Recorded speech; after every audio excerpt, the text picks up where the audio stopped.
Hey, good morning. Welcome back. Don from Driving Everest here, filming the second part of a two-part installation video for the TUWA Pro Bed Rack. So, in our last video, and yesterday in my timeline, went ahead and installed the chase rack. Now that can be used as a standalone rack or in combination with the rear rack that's going to go right here and a couple of crossbars. Boom, you've got your bed rack. So I've got everything laid out. I've got my table of tools, I've got my coffee, I've got my water, all the camera gear set up.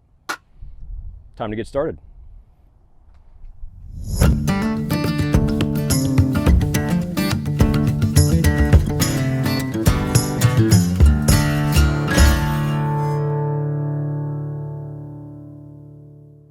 All right, so we've got everything laid out here. Now this is going to be the sidebar. This is going to be the side post.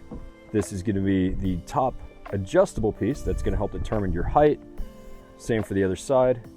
And then all of our hardware. And then I've got the crossbar laying over there in the grass out of the way. Now, if we come over here and look at the chase rack itself, you're going to see that it utilizes the same parts. This one's just going to have a longer crossbar. It's got the side support, the top piece, and the bar. Now, as far as tools go, it's going to use the exact same hardware. So what we're going to need today, get my shadow out of the way there, is we're going to need a 13mm socket, 13mm open-ended wrench, a 5mm Allen key, and a drill if you got one. Just makes things go by faster. All right, so to get rolling on this, side piece is going to go on right here. And what we're going to do is we're going to go ahead and take some of that foam padding that we had left over,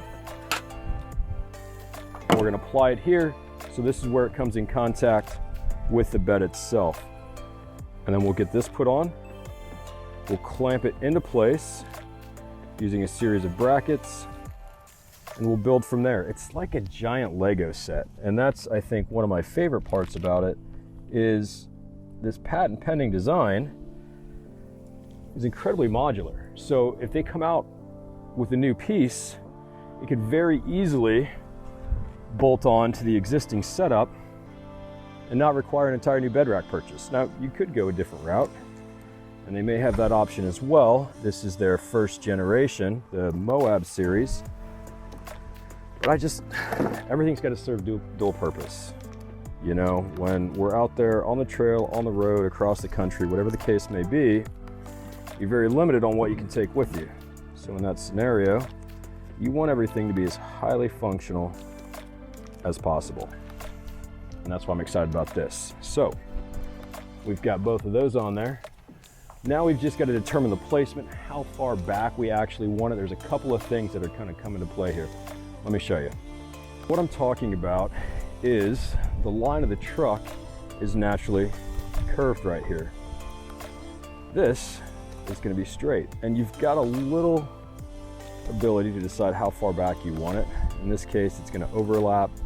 Not a super big deal. The most important thing that we're going to want to focus on here, though, is making sure that however we line it up on this side, we line it up on that side as well.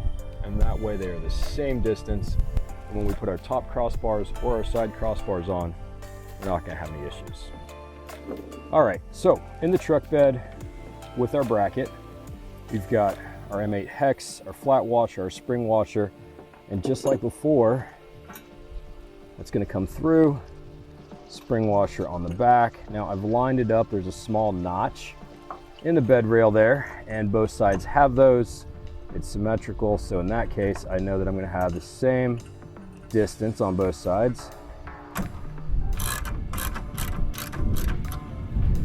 There we go. Obviously that's not anywhere near tight enough, but we'll go ahead and get the other side in before we tighten it all down. And after any good project, you should be coming back through and tightening all your bolts and screws. So one of the great things about the rear compared to the front is I don't have a spare tire in the way. So it's actually a lot easier to put together. So for this, we're just putting the side supports on now. It's going to drop through to the hex screws.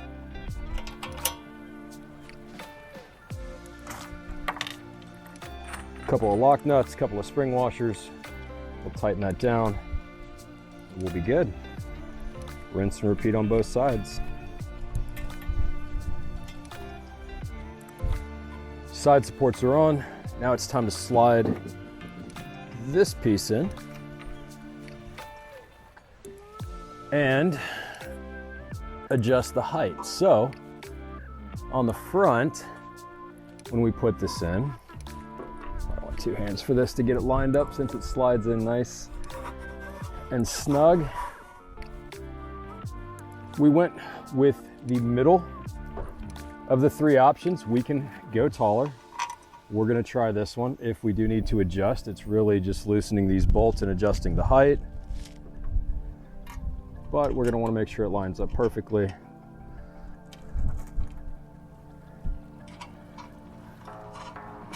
Get one in to hold its place.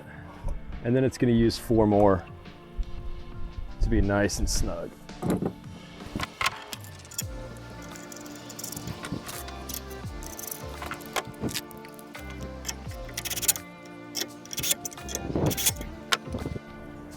All right, so sides are in, top pieces are on.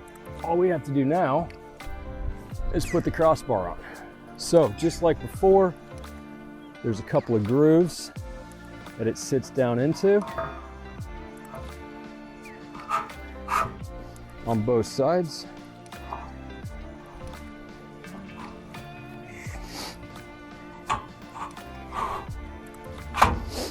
All we're gonna do at this point is just make sure that we've got it centered and snug it up.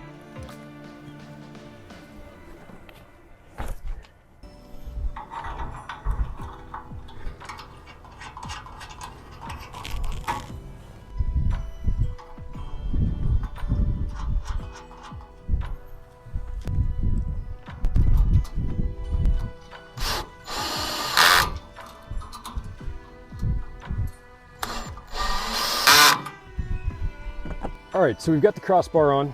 Now it's time to take the bars that are gonna run across the top. Now, these bars here are actually gonna mount and run across the top. You could, if you took the side of the chase rack off, mount them right here and have them run across the side. So again, super configurable. For now, we're gonna mount it up top. And then the front, if I can do this here. The front is going to come down over top of it to whatever length you need. Now, there's going to be a lot of overlap. The Gladiator doesn't have a very long bed. So, pretty straightforward here, same way that everything else has gone together. The trick is going to be how we support this. Looks like we've got a few mounting options. We can go here for a wider stance. You know, that's a real good question. How do we want to mount this? So many choices. Let me actually go grab from the house the basket that we're going to mount on here, that prototype I was showing you in the other video, and then we'll figure it out. Here is the basket I'm going to mount up there. Now, fortunately, on the back side, I have the exact same holes, so it doesn't matter which way I put the bar. And this is going to give me a chance to look and decide how in the world I want to do this. If I do it in a wide configuration, it doesn't look like it's going to work as well. The narrow configuration should still give plenty of mounting for the basket, but then it's going to be a question of weight distribution from the center to the sides. Choices here.